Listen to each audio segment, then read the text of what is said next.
그 남자가 무릎을 꿇었습니다. 평생 갑질만 하던 재벌 회장이 제 앞에서요. 그날 호텔 로비는 순식간에 아수라장이 됐습니다. 사람들은 믿을 수 없다는 표정으로 휴대폰을 꺼내 들었고 플래시가 터지기 시작했습니다. 5천억 자산가, 건설업계의 제왕이라 불리던 그 사람이 저 같은 평범한 노인 앞에서 고개를 숙이고 있었으니까요. 하지만 여러분, 이건 시작에 불과했습니다. 이 이야기의 진짜 반전은 아직 시작도 안 했거든요. 30년 전으로 거슬러 올라가는 한 사건, 무너진 가족, 그리고 복수가 아닌 정의를 향한 한 노인의 조용한 걸음. 지금부터 제가 겪은 이야기를 들려드리겠습니다. 끝까지 들으시면 여러분도 알게 되실 겁니다.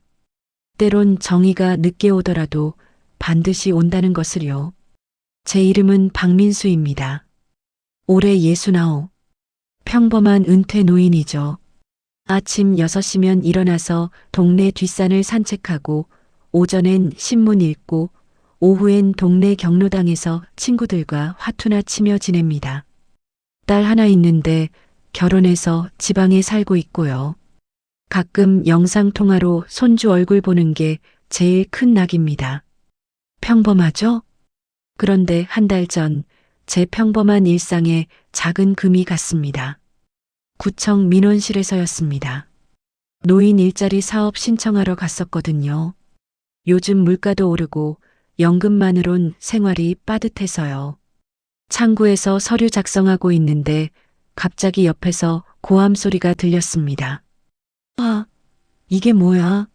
내가 언제 이런 서류를 요청했어? 50대 후반쯤 돼 보이는 정장 입은 남자가 직원한테 소리를 지르고 있었습니다. 죄송합니다. 다시 확인해 보겠습니다. 확인은 무슨, 당신들 일 제대로 하는 거 맞아? 세금으로 월급 받으면서 이따위로 일해? 목소리가 너무 커서 민원실 전체가 그쪽을 쳐다봤습니다. 저도 모르게 좀 조용히 하시죠. 여긴 공공장소인데. 라고 말했습니다. 그 순간 그 남자가 저를 돌아봤습니다. 차갑고 오만한 눈빛이었습니다. 뭐, 당신이 누군데 나한테 이래라 저래라 해? 나이만 먹고 말기도 못 알아듣나? 노인네들은 집에나 있지. 왜 나와서 쓸데없이 끼어들어? 주변 사람들이 웅성거렸지만 아무도 나서지 않았습니다. 저도 그냥 참았습니다. 제가 뭐라고 할 입장도 아니었고 괜히 시비 붙였다가 문제될까 싶어서요.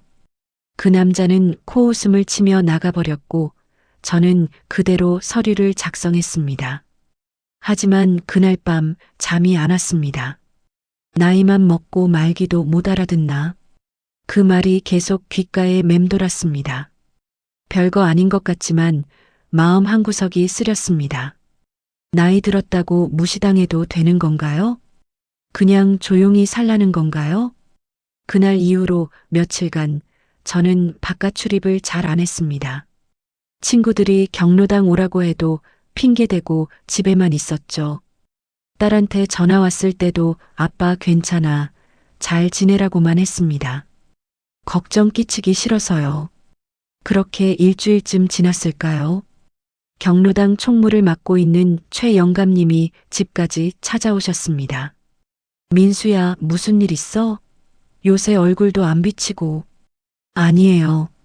그냥 좀 피곤해서. 피곤하긴. 자네 나이에 집에만 있으면 더 늙어. 다음 주에 지역 행사 있는데 봉사활동 같이 나가세. 어차피 할 일도 없잖아. 최 영감님은 워낙 고집이 세서 한번 정하면 꺾을 수가 없습니다. 결국 저는 고개를 끄덕였습니다. 알겠습니다. 그때만 해도 몰랐습니다. 그 행사장에서 제 인생을 뒤흔들 사건이 기다리고 있을 줄은요. 행사 당일, 구청 주최 지역사회 나눔 축제였습니다. 저희 같은 어르신들이 부스 설치하고 간식 나눠주고 청소하는 역할이었죠. 아침 7시부터 준비가 시작됐습니다. 최 영감님, 김할머니, 저 포함해서 총 12명 정도 모였습니다. 민수야, 저쪽 테이블 좀 옮겨줘. 네, 알겠습니다. 테이블 옮기고 의자 정리하고 현수막 거는 단순한 작업이었지만 왠지 마음이 가벼워졌습니다. 집에만 있는 것보다 이렇게 몸 움직이는 게 낫더라고요. 오전 10시쯤 행사장에 사람들이 하나둘 모이기 시작했습니다. 구청 직원들, 지역 상인들, 그리고 저 사람. 멀리서 정장 입은 남자가 걸어오고 있었습니다. 심장이 쿵 내려앉았습니다. 한 달 전 구청 민원실에서 절 모욕했던 그 남자였습니다. 왜 저 사람이 여기 있지? 옆에 있던 최 영감님이 작게 말했습니다. 저 사람 대왕건설 강태섭 회장이야. 이번 행사 후원자래. 강태섭. 그 이름을 듣는 순간 왠지 어디선가 들어본 것 같았지만 정확히 기억나지 않았습니다. 강태섭 회장은 구청장과 악수를 나누며 환하게 웃고 있었습니다. 카메라 플래시가 터졌고 기자들이 몰려들었습니다. 강 회장님, 이번 후원 금액이 5천만 원이라고 들었는데요. 지역사회를 위한 작은 마음입니다. 역시 대왕건설은 사회공헌에 앞장서시네요. 겉으로 보기엔 완벽한 자선사업가였습니다. 하지만 저는 알고 있었죠. 저 남자의 진짜 얼굴을요. 행사가 시작되고 저희는 부스에서 음료수와 간식을 나눠주기 시작했습니다. 1시간쯤 지났을까요? 갑자기 고함 소리가 들렸습니다. 이게 뭐야? 강태섭 회장이었습니다. 행사 진행 직원한테 소리를 지르고 있었습니다. 제가 분명히 말했잖아. 행사장 배치를 이렇게 하지 말라고. 죄송합니다, 회장님. 하지만 구청 측 요청이. 구청? 내가 돈 낸 건데 내 말을 안 들어? 당장 다시 해. 하지만 이미 사람들이 다 모였는데. 그게 내가 알 바야? 당장 안 해. 주변 사람들이 쳐다보기 시작했습니다. 하지만 강태섭 회장은 아랑곳하지 않았습니다. 그때 자원봉사로 온 대학생 한 명이 실수로 음료수를 쏟았습니다. 강 회장의 구두에 물이 약간 튀었습니다. 죄송합니다. 제가 지금 당장. 학생이 황급히 손수건을 꺼내려는 순간 딱! 강 회장이 학생의 손을 쳐냈습니다. 야, 너 뭐 하는 거야? 이 구두가 얼만지 알아? 정말 죄송합니다. 죄송하면 다야? 학생이 일도 제대로 못해? 요즘 애들은 정말. 학생의 눈에 눈물이 맺히기 시작했습니다. 저는 더 이상 참을 수 없었습니다. 부스를 나와 강 회장 앞으로 걸어갔습니다. 회장님, 실수한 건데 그렇게까지 하실 필요 없지 않습니까? 강 회장이 저를 돌아봤습니다. 처음엔 누군지 몰랐던 것 같았지만 곧 눈을 가늘게 뜨더니 비웃었습니다. 당신. 구청에서 봤던 그 노인네네. 아직도 정신 못 차렸어? 어른 일에 끼어들지 말라고 했잖아. 학생한테 너무 심하십니다.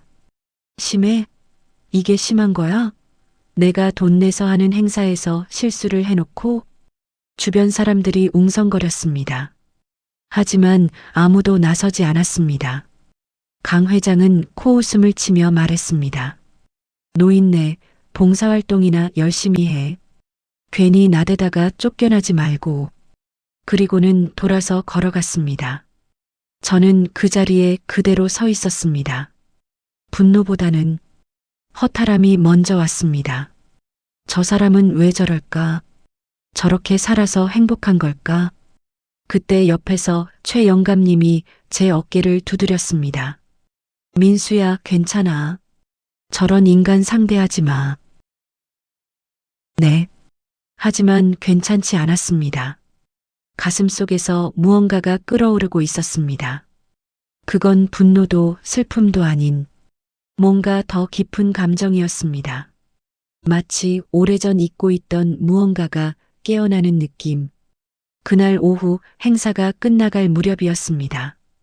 저는 부스 정리를 하다가 바닥에 떨어진 서류 봉투를 발견했습니다. 이게 뭐지? 주워보니 고급 가죽 서류 케이스였습니다. 안에는 몇 장의 문서가 들어 있었습니다. 계약서, 사업 제안서, 그리고 순간 제 손이 멈췄습니다. 문서 상단에 찍힌 도장, 대왕건설 대표이사 강태석, 그 아래 작은 글씨로 적힌 문구, 대왕건설 이사 강태석, 대왕건설. 그 이름을 보는 순간 30년 전 기억이 폭포수처럼 쏟아져 내렸습니다. 1994년 여름, 저는 39살이었습니다. 작은 철강 자재 유통회사를 운영하고 있었죠. 직원 5명에 매출도 꾸준히 올라가던 때였습니다. 아내 영희와 5살 딸 지은이와 함께 작지만 행복한 삶을 살고 있었습니다. 그해 6월 대한건설이라는 중견 건설사에서 연락이 왔습니다. 박민수 대표님, 저희 대한건설입니다. 이번에 신도시 프로젝트 관련해서 귀사와 거래하고 싶은데요. 아, 네. 감사합니다. 대한건설은 당시 업계에서 꽤 이름이 있는 회사였습니다. 그들과 거래할 수 있다는 건 제 회사가 한 단계 도약할 수 있는 기회였죠. 며칠 뒤 대한건설 본사로 가서 담당 이사를 만났습니다. 30대 중반쯤 돼 보이는 날카로운 인상의 남자였습니다. 박 대표님, 처음 뵙겠습니다. 저는 대한건설 자재팀 이사 강태섭입니다. 아, 네. 반갑습니다. 강태섭. 그때는 몰랐습니다. 그 이름이 제 인생을 송두리째 바꿔놓을 줄은요. 계약 내용은 간단했습니다. 3년간 철강 자재를 납품하는 조건으로 성금 30%를 받고 나머지는 분할 지급. 총 계약 금액은 15억 원. 당시 저희 회사로선 엄청난 규모였습니다. 박 대표님, 이 계약서에 사인만 하시면 됩니다. 네, 알겠습니다. 서류를 꼼꼼히 읽었습니다. 특별히 이상한 점은 없어 보였습니다. 하지만 마지막 페이지, 작은 글씨로 적힌 조항이 하나 있었습니다. 본 계약의 모든 하자 및 손실은 을방민수이 책임진다. 이사님, 이 조항은 좀 이상한데요. 보통 하자는 쌍방이. 아, 그거요? 그냥 형식적인 겁니다. 워낙 큰 프로젝트다 보니 법무팀에서 넣으라고 해서요. 실제로 문제 생길 일 없으니 걱정 마세요. 하지만 박 대표님, 이 계약 안 하실 거예요? 그럼 다른 업체 알아봐야 하는데. 조급함이 생겼습니다. 이 기회를 놓치면 언제 또 이런 계약이 올까? 결국 저는 사인을 했습니다. 그게 제 인생 최악의 선택이었습니다. 계약 후 3개월간은 순조로웠습니다. 성금도 제때 들어왔고 자재 납품도 문제없이 진행됐습니다. 저는 대출까지 받아가며 공장을 확장했습니다. 더 큰 물량을 소화하기 위해서였죠. 아내는 걱정했습니다. 여보, 너무 무리하는 거 아니에요? 괜찮아. 이번 계약만 잘 끝내면 우리 회사 완전히 자리 잡는 거야. 그래도 지은이 좋은 학교도 보내고 우리 집도 넓은 데로 이사 가자고. 저는 장밋빛 미래만 그리고 있었습니다. 하지만 그해 12월, 갑자기 대한건설에서 연락이 왔습니다. 박 대표님, 납품하신 자재에 중대한 하자가 발견됐습니다. 네, 그게 무슨... H빔 강도 테스트에서 기준치 이하가 나왔어요. 이미 설치된 자재 전부 교체해야 합니다. 그럴 리가 없는데요. 저희가 납품한 자재는 전부 검수 통과한 거잖아요. 검수는 저희가 했고 하자는 박 대표님 책임입니다. 계약서에 명시돼 있잖아요. 머리가 하얘졌습니다. 잠깐만요, 그건... 교체 비용만 8억 원입니다. 2주 안에 처리 안 하시면 법적 조치 들어갑니다. 전화가 끊겼습니다. 저는 미친 듯이 공장으로 달려갔습니다. 남은 자재들을 전부 다시 테스트했습니다. 결과는 전부 정상이었습니다. 이게 대체 어떻게 된 거지? 변호사를 찾아갔습니다. 계약서를 보여줬더니 변호사는 고개를 저었습니다. 이건 명백한 불공정 계약입니다. 하지만 사인을 하셨으니 그럼 어떻게 해야 하죠? 소송을 걸 수는 있습니다. 하지만 상대가 대한건설이면 시간도 오래 걸리고 승소 확률도. 결국 저는 빚을 내서 8억을 마련해야 했습니다. 집을 담보로 대출을 받았습니다. 공장도 팔았습니다. 직원들도 전부 해고했습니다. 하지만 모자랐습니다. 결국 대한건설은 소송을 걸었고 저는 파산했습니다. 그해 겨울 저희 가족은 단칸방으로 이사했습니다. 아내는 식당에서 설거지를 했고 저는 공사장 막노동을 했습니다. 5살 지은이는 겨울에도 얇은 옷을 입어야 했습니다. 아빠, 추워요. 조금만 참아, 지은아. 아빠가 곧 돈 벌어서 따뜻한 옷 사줄게. 하지만 저는 지키지 못했습니다. 그해 2월 아내 영희가 쓰러졌습니다. 과로와 스트레스로 인한 심근경색이었습니다. 병원비도 제대로 못 내서 응급실에서도 제대로 된 치료를 못 받았습니다. 영희는 그렇게 세상을 떠났습니다. 36의 나이에. 장례식장에는 아무도 오지 않았습니다. 친구들도 친척들도 다 떠났습니다. 저와 5살 지은이만 남았습니다. 엄마 어디 갔어요? 지은아, 아빠, 엄마 언제 와요? 저는 대답할 수 없었습니다. 그저 지은이를 꼭 안고 울었습니다. 그 후 몇 년간 저는 지은이를 키우는 것만으로 버텼습니다. 복수? 그런 건 생각할 여유도 없었습니다. 당장 내일 먹을 빵을 걱정해야 했으니까요. 지은이는 고등학교를 졸업하자마자 취업했습니다. 아빠, 나 일하면서 돈 벌게. 대학은 나중에 가도 돼. 지은아, 아빠가 나 혼자 키우느라 고생 많이 했잖아. 이제 내가 도와줄게. 그렇게 20년이 흘렀습니다. 지은이는 결혼했고 저는 은퇴했습니다. 대한건설, 강태서, 그 이름들은 기억 속 깊은 곳에 묻혀 있었습니다. 까먹은 건 아니지만 애써 생각하지 않으려 했습니다. 그게 저를 지키는 방법이었으니까요. 하지만 지금 이 서류를 보는 순간 모든 게 다시 살아났습니다. 30년 전 그날의 분노, 아내의 마지막 모습, 지은이의 눈물, 그리고 강태섭이라는 이름 전 대한건설, 이사 강태섭 현 대왕건설 대표이사. 저 남자가 그때 그 사람이었습니다. 제 인생을 무너뜨린 바로 그 사람. 손이 떨렸습니다. 서류가 바닥에 떨어질 뻔했습니다. 민수 씨, 괜찮아요? 뒤에서 김할머니가 걱정스럽게 물었습니다. 아, 네, 괜찮습니다. 하지만 괜찮지 않았습니다. 30년 만에 마주한 진실. 우연이었을까요? 아니면 운명이었을까요? 서류를 든 채 한참을 서 있었습니다. 주변 사람들은 행사 마무리로 바빴고 아무도 제 상태를 눈치채지 못했습니다. 어떻게 해야 하지? 저 사람한테 뭐라고 해야 하지? 수십 가지 생각이 머릿속을 스쳤지만 정리가 안 됐습니다. 그때였습니다. 아, 거기 노인네. 강태섭 회장이 제 쪽으로 걸어오고 있었습니다.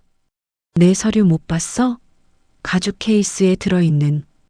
그는 제 손에 든 서류를 보고는 표정이 굳었습니다. 그거 내 거잖아. 왜 남의 물건을 마음대로 봐? 저는 대답하지 않았습니다. 그저 서류를 꽉 쥐고 그를 바라봤습니다. 강태섭은 짜증스럽게 손을 내밀었습니다. 빨리 앉아. 거기 중요한 서류 들어있어. 대한건설. 뭐? 대한건설 이사. 맞으시죠? 그 순간 강태섭의 표정이 미세하게 변했습니다. 그게 왜? 30년 전 1994년 박민수라는 사람 기억하십니까? 강태섭은 눈을 가늘게 떴습니다. 잠시 침묵이 흘렀습니다. 그리고 그는 웃었습니다. 아, 박민수? 누구였더라? 아, 그 철강 자재업자? 기억나네. 하자 처리 못해서 파산했던 그 사람. 그는 태연하게 말했습니다. 마치 아무렇지도 않은 듯이 제 인생이 무너진 그 사건을 그저 오래된 업무 중 하나처럼 말하고 있었습니다. 제가 박민수입니다. 뭐? 강태섭이 저를 다시 쳐다봤습니다. 당신이 박민수라고?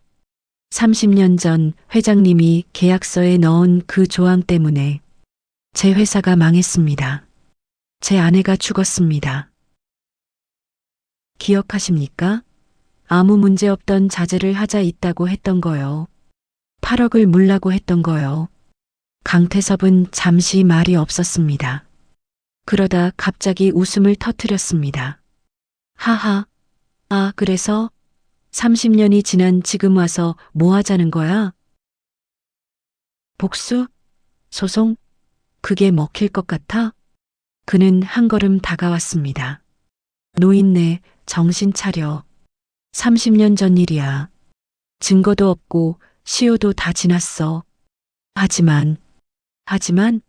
하지만은 무슨, 당신이 제대로 계약서를 안 읽은 게 잘못이지. 내가 뭘 잘못했어? 계약서에 속인 거잖습니까? 제 목소리가 커졌습니다. 주변 사람들이 쳐다보기 시작했습니다. 강태섭은 표정을 굳혔습니다. 지금 뭐 하는 거야? 여기서 소리 지르면 뭐가 달라져? 회장님이 제 인생을 무너뜨렸습니다. 제 아내를 죽였다고요. 죽였다고? 나한테 책임을 씌우지 마. 당신 아내가 죽은 건 당신이 무능해서지. 내 탓이 아니야. 그 말에 머리가 하얘졌습니다. 주먹을 쥐었습니다. 하지만 때릴 수 없었습니다. 강태섭은 비웃으며 말했습니다. 노인네, 주제 파악해. 지금 내가 누군지 알아? 대왕건설 회장이야, 구청장도. 내 말 들어. 경찰서장이랑도 친해. 당신 같은 노인네가 나한테 덤빈다고? 웃기지 마. 오히려 당신이 명예훼손으로 걸릴 거야. 그는 제 손에서 서류를 낚아챘습니다. 이거 내 거니까. 그리고 돌아서려다가 다시 한번 저를 돌아봤습니다. 아, 그리고 말이야. 30년 전 일.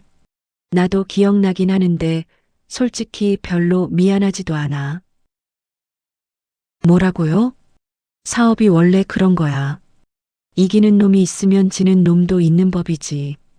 당신은 운이 나빴던 거고 난 운이 좋았던 거야. 그러니까 조용히 살아. 괜히 나댔다가 남은 인생마저 망치지 말고. 그렇게 말하고는 가버렸습니다. 저는 그 자리에 그대로 서 있었습니다. 온몸이 떨렸습니다. 분노인지 슬픔인지 허탈함인지 알 수 없었습니다. 주변 사람들이 수군거렸습니다. 저 노인 뭐야? 회장님한테 대드는 거 봤어? 미친 거 아니야? 최 영감님이 달려왔습니다. 민수야, 괜찮아? 영감님, 무슨 일이야? 왜 저 사람한테? 저는 고개를 저었습니다. 아무것도 아닙니다. 그냥 옛날 일이 생각나서. 옛날 일? 죄송합니다. 저 먼저 가보겠습니다. 저는 행사장을 떠났습니다. 집으로 돌아가는 길, 하늘은 흐렸고 바람이 차가웠습니다. 30년 만에 마주한 진실은 너무나 냉정했습니다. 집에 도착했을 때는 이미 해가 저물었습니다. 불도 켜지 않은 채 어둠 속에 앉아 있었습니다. 30년 전 기억이 파노라마처럼 스쳐 지나갔습니다. 영희의 웃는 얼굴, 지은이의 작은 손, 그리고 무너져가던 그 시절. 내가 뭘 잘못한 걸까? 왜 나만 이렇게 살아야 했을까? 눈물이 났습니다. 69년을 살면서 울어본 적이 몇 번 없었는데 그날 밤은 참을 수 없었습니다. 휴대폰이 울렸습니다. 딸 지은이였습니다. 아빠, 나 지은이야. 요새 괜찮으세요? 응, 괜찮아.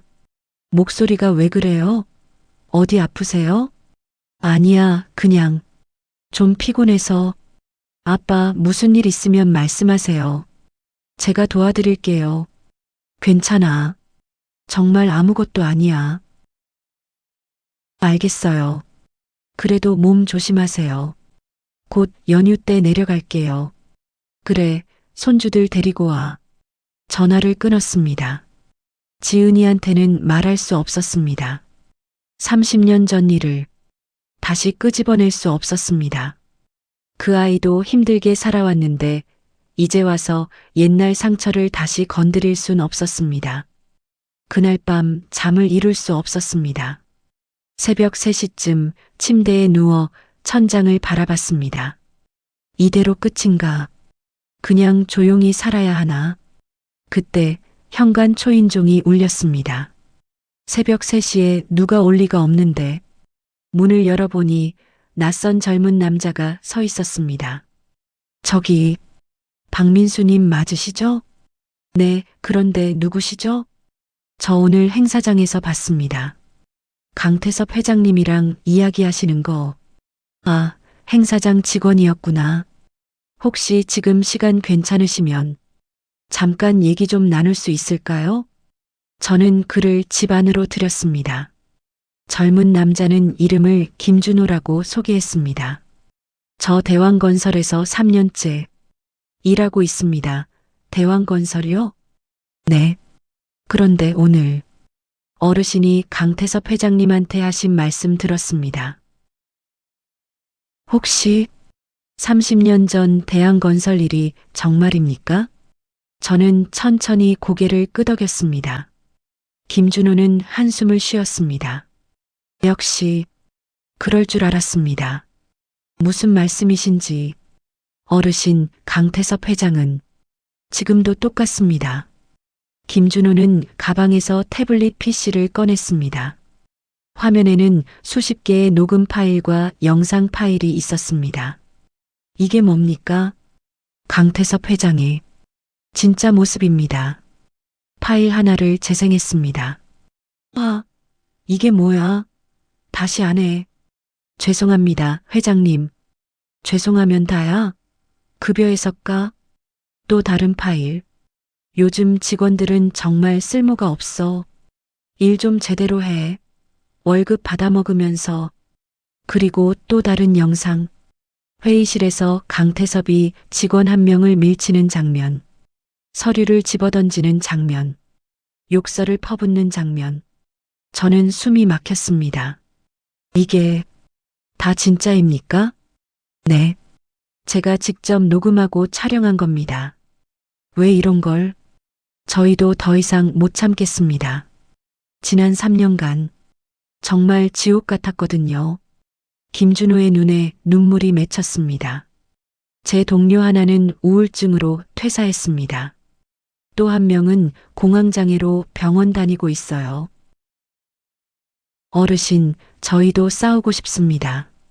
하지만 혼자서는 무섭습니다. 김준호가 저를 똑바로 쳐다봤습니다. 어르신이 함께 해주시면 우리 힘을 모을 수 있을 것 같습니다. 저를요? 네. 어르신은 30년 전 피해자입니다. 그리고 저희는 현재 피해자고요. 하지만 저는 이제 늙었습니다. 힘도 없고, 아닙니다. 어르신의 이야기만으로도 충분합니다. 김준호는 태블릿을 제 앞에 놨습니다. 이 증거들과 어르신의 증언을 합치면 강태섭의 진짜 얼굴을 세상에 알릴 수 있습니다. 저는 망설였습니다. 30년 동안 묻어뒀던 일을 다시 꺼낸다는 게 두려웠습니다. 하지만 동시에 영희의 얼굴이 떠올랐습니다.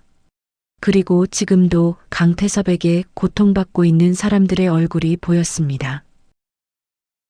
무엇을 해야 합니까? 김준호가 희망에 찬 눈으로 말했습니다. 내일 호텔에서 대왕건설 후원 행사가 있습니다. 언론도 오고 구청 관계자들도 옵니다. 그래서요? 그 자리에서 진실을 폭로하는 겁니다. 심장이 두근거렸습니다. 혼자가 아닙니다. 저희 직원 5명도 함께합니다. 어르신, 도와주세요. 30년 전 일도 지금 일도 끝내야 합니다. 저는 한참을 생각했습니다. 그리고 천천히 고개를 끄덕였습니다. 알겠습니다. 하겠습니다. 김준호의 얼굴에 환한 미소가 번졌습니다. 감사합니다, 어르신. 그날 밤 우리는 새벽까지 계획을 짰습니다. 30년 묵은 진실을 세상에 알릴 계획을.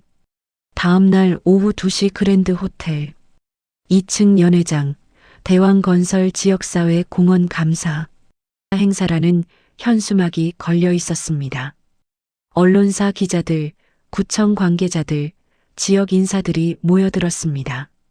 저는 행사장 뒤편에 조용히 서 있었습니다. 손이 떨렸습니다. 정말 해도 되는 걸까? 괜히 일을 크게 벌이는 건 아닐까? 그때 옆에서 김준호가 말했습니다. 어르신, 괜찮으세요?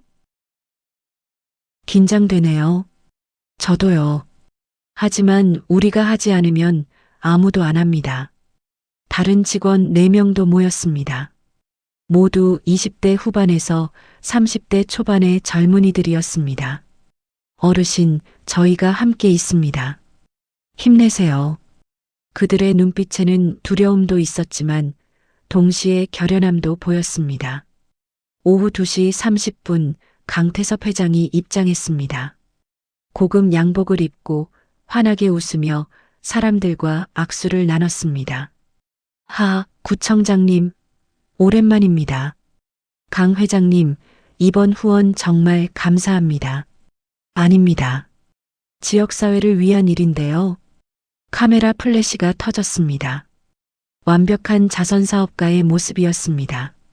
하지만 저는 알고 있었습니다. 저 가면 뒤에 숨은 진짜 얼굴을. 행사 사회자가 마이크를 잡았습니다. 그럼 이제 강태섭 회장님의 인사 말씀이 있겠습니다. 강태섭이 단상으로 올라갔습니다. 안녕하십니까? 대왕건설 회장 강태섭입니다. 박수가 터졌습니다. 오늘 이렇게 뜻깊은 자리에 함께 해주셔서 감사합니다. 저희 대왕건설은 항상 그의 연설이 이어졌습니다. 지역사회 공헌, 사회적 책임, 함께하는 미래.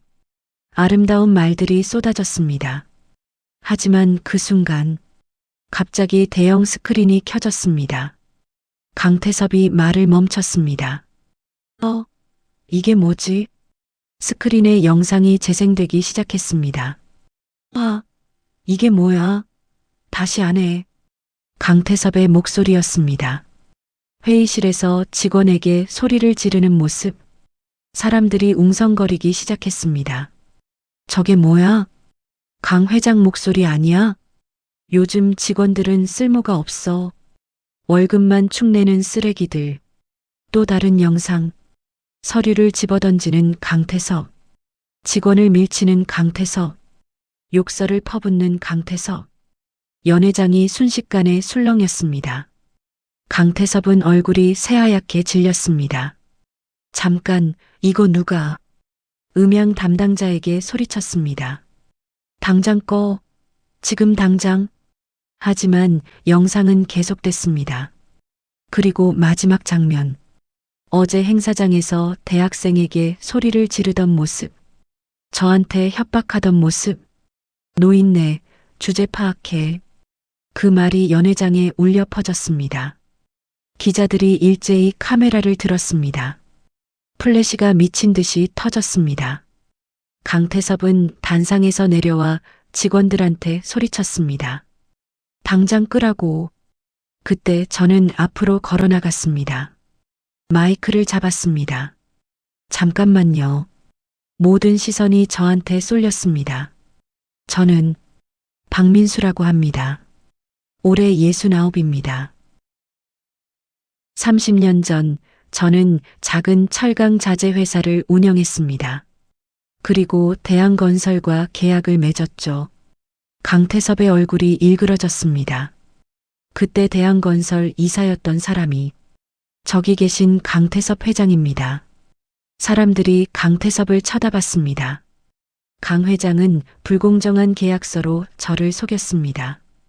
아무 문제 없던 자재를 하자가 있다며 8억을 물게 했죠. 이 노인네가 지금 뭐 하는 거야? 강태섭이 소리쳤습니다. 하지만 저는 멈추지 않았습니다. 그 일로 제 회사는 파산했습니다. 제 아내는 과로로 세상을 떠났습니다. 연회장이 조용해졌습니다. 30년이 지났습니다. 하지만 강 회장은 변하지 않았습니다. 여전히 약한 사람들을 괴롭히고 있습니다. 김준호와 다른 직원들이 앞으로 나왔습니다. 저희는 대왕건설 직원들입니다. 우리는 지난 3년간 강태섭 회장의 갑질에 시달려왔습니다. 폭언, 협박, 부당한 대우. 매일이 지옥이었습니다. 한 직원이 눈물을 흘리며 말했습니다. 제 동료는 우울증으로 회사를 그만뒀습니다. 또 다른 동료는 공황장애로 약을 먹고 있습니다. 기자들이 메모를 하기 시작했습니다. 강태섭은 당황한 표정으로 마이크를 빼앗으려 했습니다. 이건 조작이야. 전부 거짓말이라고. 하지만 구청장이 그를 막았습니다. 강 회장님, 일단 진정하시죠. 진정? 저 사람들이 지금 나를 모함하고 있는데. 저는 다시 마이크를 잡았습니다. 강 회장님, 30년 전 일 기억하십니까? 제 아내 박영희. 그 사람이 어떻게 죽었는지 아십니까? 강태섭은 대답하지 않았습니다. 회장님 때문에 빚을 지고 과로하다가 심근경색으로 쓰러졌습니다. 36의 나이에요. 제 목소리가 떨렸습니다. 회장님은 그때 저한테 뭐라고 하셨죠? 사업이 원래 그런 거다. 이기는 놈이 있으면 지는 놈도 있는 법이라고. 하지만 이건 사업이 아닙니다. 이건 범죄입니다. 연회장에 정적이 흘렀습니다. 강태섭은 입술을 떨었습니다. 나는 잘못한 게 없어. 없다고요? 김준호가 태블릿을 들었습니다. 여기 증거가 수십 개 있습니다. 녹음, 영상, 문자 기록. 전부 강태섭 회장의 갑질 증거입니다. 그건 법적 대응도 준비돼 있습니다. 노동청에도 이미 신고했습니다. 강태섭의 얼굴에서 혈색이 사라졌습니다. 기자 한 명이 질문을 던졌습니다. 강 회장님, 이 내용이 사실입니까? 30년 전 불공정 계약도 직원 갑질도 사실입니까? 강태섭은 대답하지 못했습니다. 그저 입만 벙긋거릴 뿐이었습니다. 그 순간 구청장이 자리에서 일어났습니다. 강 회장님, 이번 후원은 일단 보류하겠습니다. 뭐라고? 정확한 조사가 필요할 것 같습니다. 다른 지역 인사들도 하나둘 자리를 떴습니다. 언론사 기자들만 남아 강태섭을 에워쌌습니다. 회장님, 한 말씀만. 갑질 의혹에 대해 해명 부탁드립니다. 30년 전 사건은 사실입니까? 강태섭은 그 자리에 멍하니 서 있었습니다. 평생 쌓아온 가면이 산산조각 나는 순간이었습니다. 행사장은 완전히 아수라장이 됐습니다. 기자들은 강태섭을 둘러싸고 질문 공세를 퍼부었고 구청 관계자들은 서둘러 자리를 떴습니다. 강태섭은 경호원들에 둘러싸여 겨우 기자들을 피했지만 그의 표정은 이미 무너져 있었습니다. 비켜, 비키라고. 경호원들이 기자들을 밀어내며 강태섭을 호텔 로비로 데리고 나갔습니다. 저와 김준호 그리고 다른 직원들도 뒤따라 나갔습니다. 로비에는 이미 많은 사람들이 모여 있었습니다. 행사장 소식을 듣고 몰려든 사람들이었죠. 휴대폰을 든 사람들, SNS에 실시간으로 올리는 사람들. 강태섭은 로비 한가운데 서서 주변을 둘러봤습니다. 모든 시선이 그를 향하고 있었습니다. 비난의 시선, 실망의 시선, 분노의 시선. 강태섭, 사과해. 누군가 소리쳤습니다. 직원들한테 사과하라고. 또 다른 목소리가 들렸습니다. 강태섭은 입술을 깨물었습니다. 내가 왜 사과를 해야 해? 나는 잘못한 게 없어. 그때 김준호가 앞으로 나섰습니다. 잘못한 게 없다고요? 정말 그렇게 생각하십니까? 3년 전 제가 처음 입사했을 때를 기억하세요? 저한테 뭐라고 하셨죠? 김준호의 목소리가 떨렸습니다. 너 같은 놈은 언제든 자를 수 있어. 감사하게 생각해. 그렇게 말씀하셨습니다. 그건 제 동료 이수진 씨 임신 사실을 알리자마자 뭐라고 하셨죠? 회사에 짐이 되지 마. 그래서 그 친구는 울면서 사표를 냈습니다. 다른 직원도 목소리를 높였습니다. 박철수 선배님, 어머니 장례식 날에도 출근하라고 하셨죠. 안 오면 해고하겠다고. 정민호 선배님, 야근 중에 쓰러져서 병원 갔는데 다음 날 월급에서 그날치를 깎으셨죠. 하나씩 터져나오는 증언들. 강태섭의 얼굴은 점점 더 창백해졌습니다. 그때 저는 천천히 그에게 다가갔습니다. 강 회장님. 30년 전 제가 회장님 사무실에 찾아갔던 날 기억하십니까? 강태섭은 고개를 돌렸습니다. 저는 무릎을 꿇고 빌었습니다. 그날의 기억이 선명하게 떠올랐습니다. 대한건설 본사 10층 강태섭의 사무실. 저는 정말로 무릎을 꿇었습니다. 제발 한 번만 봐주십시오. 저한테는 5살 딸이 있습니다. 당시 강태섭은 의자에 앉아 저를 내려다보며 말했습니다. 무릎 꿇는다고 계약서가 바뀌나? 일어나. 제발. 비즈니스에 감정은 없어. 당신이 계약서에 사인한 거야. 책임져. 그날 저는 30분 넘게 무릎을 꿇고 있었습니다. 하지만 강태섭은 끝내 마음을 바꾸지 않았습니다.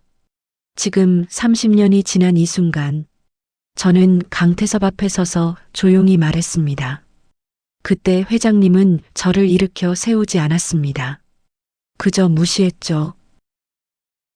하지만 오늘은 다릅니다. 주변 사람들이 조용히 지켜봤습니다. 오늘은 회장님이 무릎을 꿇을 차례입니다. 강태섭의 눈이 커졌습니다. 뭐라고? 잘못을 인정하십시오. 그리고 사과하십시오. 내가 왜 30년 전 제 가족을 무너뜨린 것, 지금 이 직원들의 삶을 짓밟은 것, 모두 회장님 책임입니다. 강태섭은 뒤로 물러섰습니다. 아니야. 나는 회장님. 제 목소리는 조용했지만 확고했습니다. 이제 그만하십시오. 그 순간 강태섭의 다리가 풀렸습니다. 천천히, 아주 천천히. 그는 무릎을 꿇었습니다. 로비가 순식간에 조용해졌습니다. 5천억 자산가, 건설업계의 제왕이라 불리던 남자가 69세 노인 앞에서 무릎을 꿇고 있었습니다. 미안합니다. 작은 목소리였습니다. 30년 전, 정말 미안합니다. 강태섭의 눈에서 눈물이 흘러내렸습니다. 제가 잘못했습니다. 김준호와 다른 직원들도 눈물을 흘렸습니다. 주변 사람들 중 몇몇은 조용히 박수를 치기 시작했습니다. 처음엔 한두 명이었지만 점점 커져서 로비 전체가 박수 소리로 가득 찼습니다. 하지만 저는 박수를 치지 않았습니다. 그저 강태섭을 바라봤습니다. 무릎 꿇은 그 남자를 보면서 복잡한 감정이 밀려왔습니다. 통쾌함? 아니었습니다. 만족감? 그것도 아니었습니다. 그저 허무함이었습니다. 30년을 기다린 정의가 이렇게 허무할 줄은 몰랐습니다. 강태섭은 한참을 무릎 꿇은 채로 있다가 천천히 일어났습니다. 경호원들의 부축을 받으며 로비를 떠났습니다. 그의 뒷모습은 초라했습니다. 권력의 허상이 무너지는 순간이었습니다. 그날 이후 일주일, 뉴스는 연일 강태섭 갑질 사건을 보도했습니다. 대왕건설 강태섭 회장 30년간 갑질 논란, 직원 폭언 협박 증거 속속 공개, 검찰 강태섭 회장 소환 조사 착수, 방송, 신문, 인터넷, 모든 매체가 이 사건을 다뤘습니다. 그리고 2주 뒤 강태섭은 대왕건설 회장직에서 물러났습니다. 공식 사과문도 발표했습니다. 하지만 그것만으로 끝나지 않았습니다. 30년 전 대왕건설 사건도 재조사에 들어갔습니다. 당시 계약서 하자 판정 기록, 관련자 증언, 모든 것이 다시 검토됐습니다. 그리고 한 달 뒤 검찰은 당시 계약이 불공정 계약이었다고 결론 내렸습니다. 물론 시효가 지나 처벌은 불가능했지만 최소한 진실은 밝혀진 것입니다. 저는 구청에서 연락을 받았습니다. 박민수님, 피해 보상 절차를 진행하겠습니다. 보상이요? 대왕건설 측에서 30년 전 사건에 대한 합의금을 제시했습니다. 금액은 3억 원이었습니다. 30년 전 일은 8억에는 한참 못 미치는 금액이었지만 저는 거절했습니다. 필요 없습니다. 하지만 대신 그 돈으로 대왕건설 직원들을 도와주세요. 갑질로 피해본 사람들이요. 구청 직원은 놀란 표정이었습니다. 정말 그렇게 하시겠습니까? 네. 제가 받을 돈이 아닙니다. 전화를 끊고 저는 창밖을 바라봤습니다. 30년 만에 찾은 정의. 늦었지만 의미는 있었습니다. 어느 날 오후 김준호가 찾아왔습니다. 어르신, 안녕하세요. 오, 준호 씨. 어서 와요. 김준호는 밝은 표정이었습니다. 어르신 덕분에 회사 분위기가 많이 좋아졌습니다. 그래요? 네. 새 회장님이 오시면서 갑질 금지 정책도 만들어졌고 직원 복지도 개선됐어요. 다행이네요. 이수진 선배도 복직했어요. 회사에서 출산 휴가도 제대로 보장해 준다고. 저는 미소를 지었습니다. 잘 됐네요. 김준호는 잠시 망설이다가 말했습니다. 어르신, 후회 안 하세요? 후회요? 3억을 거절하신 거요. 사실 어르신이 받아도 되는 돈이었잖아요. 저는 고개를 저었습니다. 아니에요. 저는 이미 충분히 받았어요. 충분히요? 정의요. 30년 늦었지만 진실이 밝혀진 것만으로도 충분합니다. 김준호는 눈시울을 붉혔습니다. 어르신, 정말 대단하세요. 아니에요. 저도 처음엔 복수하고 싶었어요. 강태섭을 망가뜨리고 싶었죠. 하지만 깨달았어요. 복수는 아무것도 되돌리지 못한다는 걸요.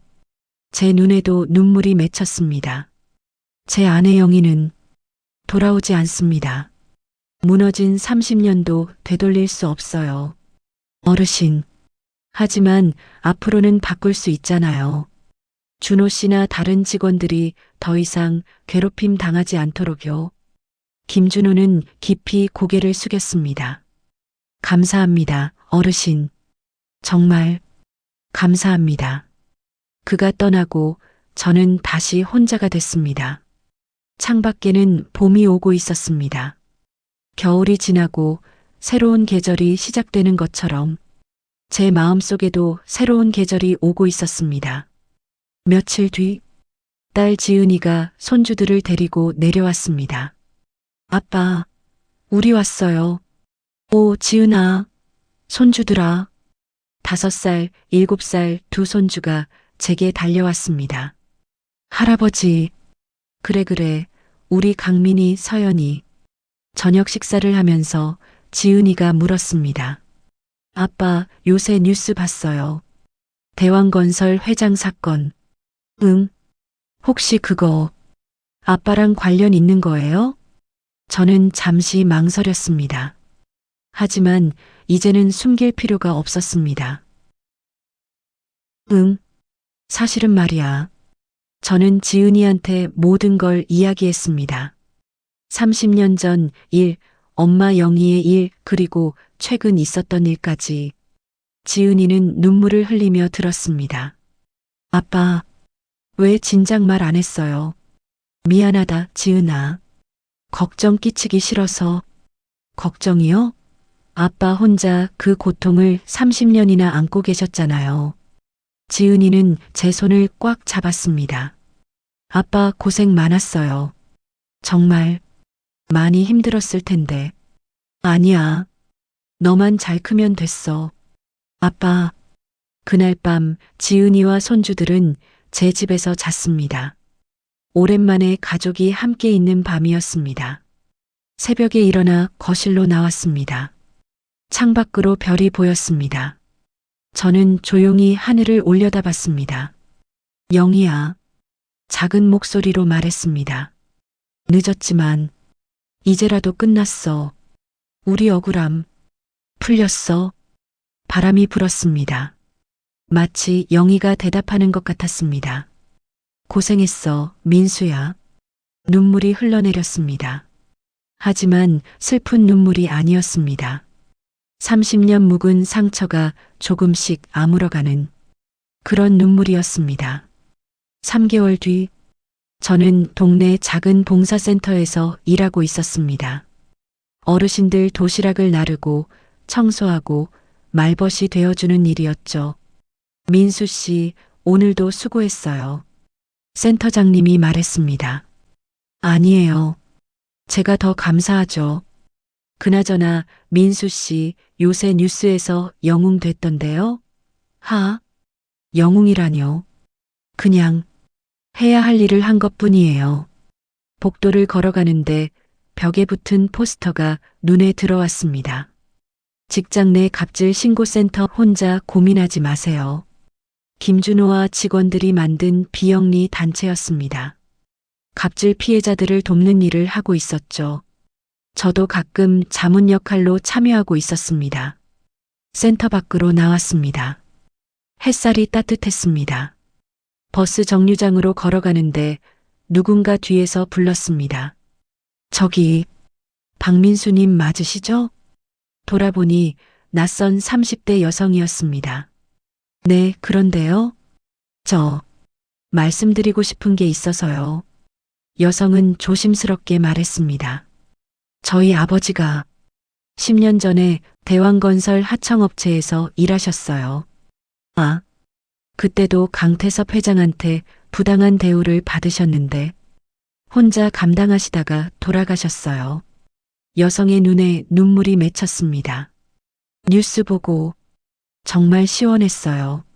30년 늦었지만 누군가는 해냈구나 싶어서요. 감사합니다. 정말로요. 여성은 깊이 고개를 숙이고 떠났습니다.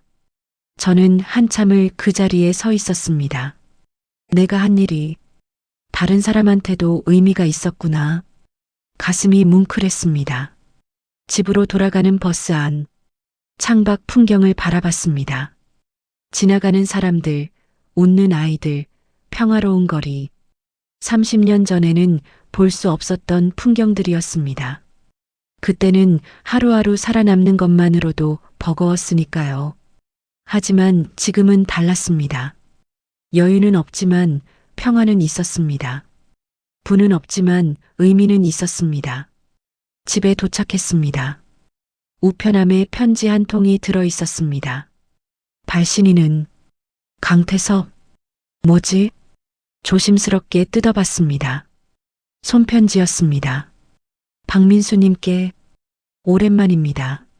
아니, 오랜만이라는 말이 맞는지 모르겠습니다. 30년 전에도 최근에도 제대로 인사한 적이 없으니까요. 먼저 사과드립니다. 30년 전 제가 저지른 일, 그리고 최근까지도 반복했던 잘못들, 모두 변명의 여지가 없습니다. 저는 지금 모든 직책에서 물러났습니다. 회사도 사회활동도 전부 내려놓았습니다. 처음엔 억울하다고 생각했습니다. 내가 뭘 잘못했지? 싶었습니다. 하지만 시간이 지나면서 깨달았습니다. 제가 얼마나 많은 사람을 다치게 했는지, 얼마나 오만하게 살아왔는지. 박민수님, 제가 드릴 수 있는 건 사과밖에 없습니다. 돈으로 보상하려 했지만 거절하셨다고 들었습니다. 그 마음, 부끄럽지만 조금은 이해할 것 같습니다. 돈으로는 되돌릴 수 없는 것들이 있다는 걸요. 앞으로 제가 어떻게 살아야 할지 모르겠습니다. 하지만 최소한 다시는 누군가를 함부로 대하지 않으려 합니다. 늦었지만 정말 죄송합니다. 그리고 감사합니다. 님이 저를 멈춰주셨기에 더 큰 잘못을 막을 수 있었습니다. 강태섭 올림. 편지를 다 읽고 저는 한숨을 쉬었습니다. 진심일까 아닐까? 알 수 없었습니다. 하지만 중요하지 않았습니다. 그의 진심 여부보다 제가 평화를 찾은 것이 더 중요했으니까요. 편지를 서랍에 넣었습니다. 그리고 거실로 나와 소파에 앉았습니다. 벽에 걸린 사진이 눈에 들어왔습니다. 30년 전 영희와 어린 지은이가 함께 찍은 사진. 영희야. 사진 속 영희는 환하게 웃고 있었습니다. 이제 우리 좀 쉴 수 있을 것 같아. 창밖에서 새소리가 들렸습니다. 봄이 완전히 왔습니다. 저는 조용히 눈을 감았습니다. 그리고 깨달았습니다. 정의는 때론 늦게 옵니다. 30년이 걸릴 수도 있습니다. 하지만 중요한 건 포기하지 않는 것, 진실을 외면하지 않는 것, 그리고 끝까지 인간으로서의 존엄을 지키는 것. 제가 강태섭을 무릎 꿇린 건 권력 때문이 아니었습니다. 돈 때문도 아니었습니다. 단지 진실 때문이었습니다. 그리고 그 진실은 결국 빛을 발습니다. 늦었지만 왔습니다. 정의는 6개월 뒤, 저는 여전히 봉사센터에서 일하고 있습니다. 김준호는 직장 갑질 예방 교육 강사로 활동하고 있고요. 지은이는 가끔 내려와 같이 식사합니다. 손주들은 쑥쑥 자라고 있습니다. 평범한 일상입니다. 특별할 것 없는 하루하루. 하지만 저는 행복합니다. 왜냐하면 이제는 과거가 저를 짓누르지 않으니까요. 30년 묵은 상처가 완전히 아문 건 아닙니다. 영희의 빈자리는 여전히 크고 잃어버린 세월은 돌아오지 않습니다. 하지만 적어도 앞으로 나아갈 수 있게 됐습니다. 어느 날 저녁, 동네 공원을 산책하는데 벤치에 앉아 있는 노인이 보였습니다. 혼자 앉아 무언가 깊은 생각에 잠긴 모습이었습니다. 저는 다가가 말했습니다. 안녕하세요. 노인이 고개를 들었습니다. 아, 안녕하세요. 혼자 계시네요. 혹시 괜찮으시면 같이 앉아도 될까요? 그러시죠. 우리는 나란히 앉아 노을을 바라봤습니다. 한참 후 노인이 말했습니다. 요새 살기가 힘드네요. 무슨 일 있으세요? 아들 회사에서 부당한 대우를 받고 있는데 뭘 어떻게 해야 할지 모르겠어요. 저는 조용히 미소 지었습니다. 혹시 도움이 필요하시면 제가 아는 곳을 소개해 드릴게요. 정말요? 네. 직장 내 갑질 문제를 다루는 곳이 있거든요. 노인의 얼굴이 밝아졌습니다. 감사합니다. 정말 감사합니다. 우리는 한참을 더 이야기했습니다. 해가 완전히 지고 별이 뜨기 시작했을 때 저는 집으로 돌아왔습니다. 현관문을 열며 생각했습니다. 내가 받은 정의를 이제는 나눌 차례구나. 그렇습니다. 정의는 혼자만 누리는 게 아닙니다. 함께 나누는 것입니다. 그리고 그렇게 나눌 때 세상은 조금씩, 아주 조금씩 나아집니다. 늦었지만 온 정의. 이제 그 정의는 다른 사람들에게로 흘러갑니다. 물결처럼 끝없이. 그리고 저는 그 물결의 작은 일부가 되어 조용히 하지만 확실하게 살아갈 것입니다. 1년 뒤 봉사센터 개관 10주년 행사가 열렸습니다. 저는 그곳에서 모범 봉사자상을 받았습니다. 박민수님은 지난 1년간 300시간 이상 봉사활동을 하시며 지역사회에 큰 귀감이 되어주셨습니다. 박수가 터졌습니다. 저는 단상에 올라 상을 받았습니다. 그리고 마이크를 잡았습니다. 감사합니다. 하지만 제가 한 건 별거 아닙니다. 사람들이 조용히 들었습니다. 저는 단지 제가 받은 것을 돌려드린 것뿐입니다. 1년 전 저는 30년 묵은 상처와 마주했습니다. 그리고 많은 분들의 도움으로 그 상처를 치유할 수 있었습니다. 김준호 씨를 비롯한 젊은 친구들, 그리고 이 자리에 계신 모든 분들, 여러분 덕분에 저는 다시 살아갈 힘을 얻었습니다. 제 목소리가 떨렸습니다. 인생은 공평하지 않습니다. 때론 너무 가혹하죠. 하지만 포기하지 않으면 결국 좋은 날이 옵니다. 늦더라도 옵니다. 그러니 여러분, 힘든 일이 있어도 견뎌주세요. 그리고 주변을 돌아봐 주세요. 혼자가 아니라는 걸 기억해 주세요. 박수가 다시 터졌습니다. 저는 단상에서 내려왔습니다. 행사가 끝나고 김준호가 다가왔습니다. 어르신, 멋진 연설이었어요. 고마워요, 준호 씨. 어르신 덕분에 저도 많이 배웠습니다. 내가 뭘? 용기요. 어르신이 보여주신 용기 덕분에 저도 용기를 낼 수 있었어요. 김준호는 깊이 고개를 숙였습니다. 평생 잊지 않겠습니다. 저는 그의 어깨를 두드렸습니다.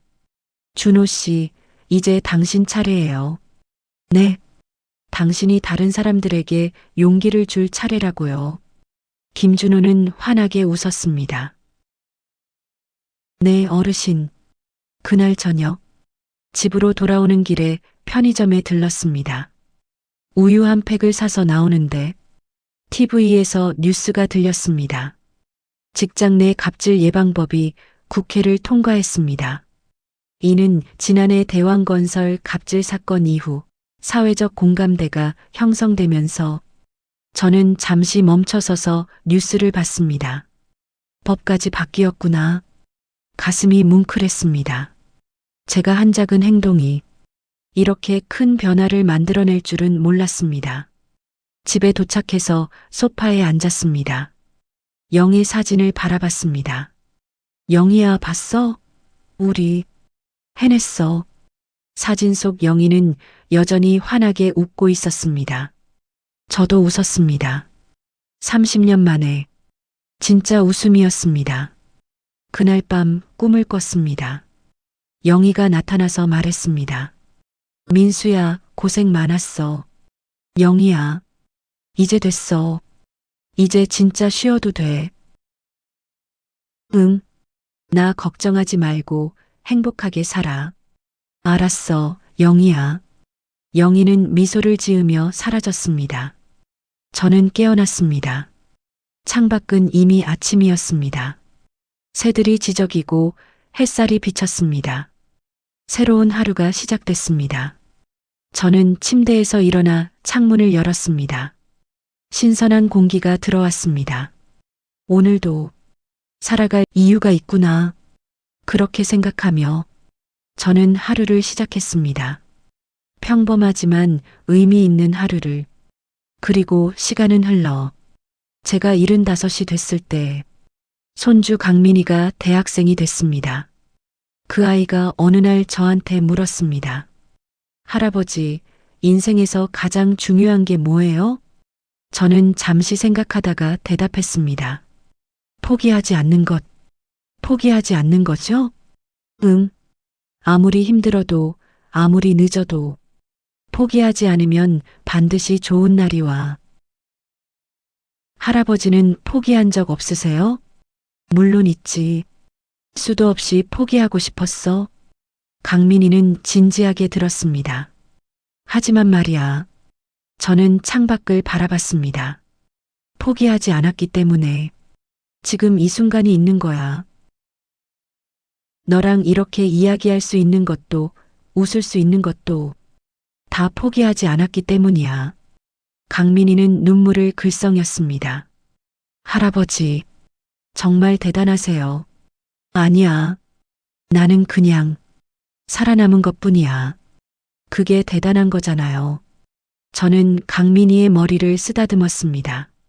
너도 앞으로 힘든 일이 있을 거야. 세상은 공평하지 않으니까. 하지만 기억해. 정의는 늦더라도 반드시 온다는 것. 그리고 넌 혼자가 아니라는 것. 강민이는 고개를 끄덕였습니다. 네, 할아버지. 잊지 않을게요. 그날 저녁, 강민이가 돌아가고 저는 다시 혼자가 됐습니다. 하지만 외롭지 않았습니다. 왜냐하면 제 이야기가 다른 사람들에게 전해지고 있으니까요. 김준호를 통해, 강민이를 통해, 그리고 수많은 사람들을 통해 정의와 용기의 이야기가 계속되고 있으니까요. 저는 조용히 미소 지었습니다. 그리고 생각했습니다. 이제 정말 쉬어도 되겠구나. 하지만 아직은 아닙니다. 아직 할 일이 남았으니까요. 다른 사람들을 돕는 일, 정의를 나누는 일, 그 일을 제가 숨을 거두는 그날까지 계속할 것입니다. 왜냐하면 그게 영희가 원했던 삶이니까요. 그리고 제가 선택한 삶이니까요. 30년 만에 찾은 정의. 늦었지만 왔습니다. 그리고 그 정의는 계속됩니다. 당신을 통해서, 나를 통해서, 우리 모두를 통해서